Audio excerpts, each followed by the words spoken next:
ब्रेकनंतर तुमचं पुन्हा एकदा स्वागत। राज्यात जास्तीत जास्त विजेकरता सौर ऊर्जेचा वापर व्हावा यासाठी आता महायुती सरकार प्रयत्नशील आहे। याचीच पहिली पायरी म्हणून महायुती सरकारच्या वतीनं मंत्रालयासमोर असणाऱ्या बंगल्यावर सोलार पॅनल बसवण्यास सुरुवात झाली आहे। सार्वजनिक बांधकाम विभागाच्या वतीनं हे पॅनल बसवण्यात येणार आहेत। या सगळ्याचा आढावा घेतलाय, या प्रकरणी संवाद साधलाय राष्ट्रवादीचे प्रवक्ते सूरज चव्हाण यांच्याशी आपल्या प्रतिनिधी मीनाक्षी म्हात्रे यांनी।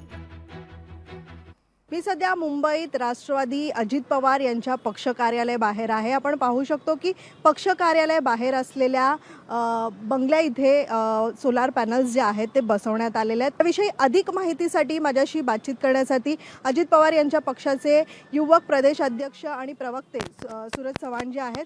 सर, खरं तर सोलार पॅनल जे आहेत आपल्या बंगल्यांवरती लावण्यात आलेले आहेत, ही संपूर्ण संकल्पना काय आहे आणि ज्या पद्धतीत आपल्या बंगल्यापासून याची सुरुवात केलेली आहे, त्यामुळे याचा फायदा कसा होणार आहे आणि कोणाला होणार आहे? राज्यामध्ये ज्या पद्धतीने विजेचा तुटवडा होतोय आणि ते तुटवडा भरून काढण्यासाठी नैसर्गिक स्रोताचा वापर व्हावा या उद्देशाने सरकारने आत्ताच्या बजेटमध्ये सोलार पॅनलवरती जे काही शेतीसाठी असेल, घरगुती वापरासाठी असेल किंवा उद्योग म्हणून त्याचा उपयोग जे असेल ह्यासाठी अनुदान घोषित केलेलं आहे आणि त्याचा जास्तीत जास्त वापर व्हावा या नैसर्गिक स्रोताच्या माध्यमातून जी विजेचा तुटवडा निर्माण झालेला आहे तो भरून निघावा या उद्देशानं हे सोलार पॅनल आपण केलेले आहेत। मंत्रालय खरं समोर अनेक मंत्र्यांचे बंगले आहेत, हा प्रयोग आपल्या इथून सुरू केलेला आहे, त्यामुळे भविष्यात हे सोलार पॅनल इतर मंत्र्यांच्या बंगल्यांवरती पाहायला मिळतील का?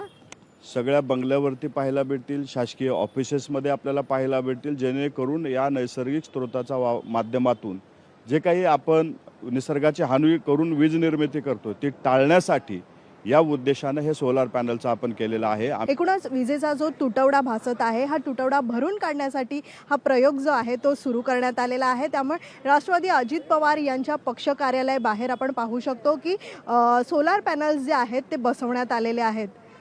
व्हिडिओ जर्नलिस्ट लालचंदसह मीनाक्षी म्हात्रे, लोकशाही मराठी, मुंबई। लोकशाही मराठी ऐका, पहा, जागरूक रहा।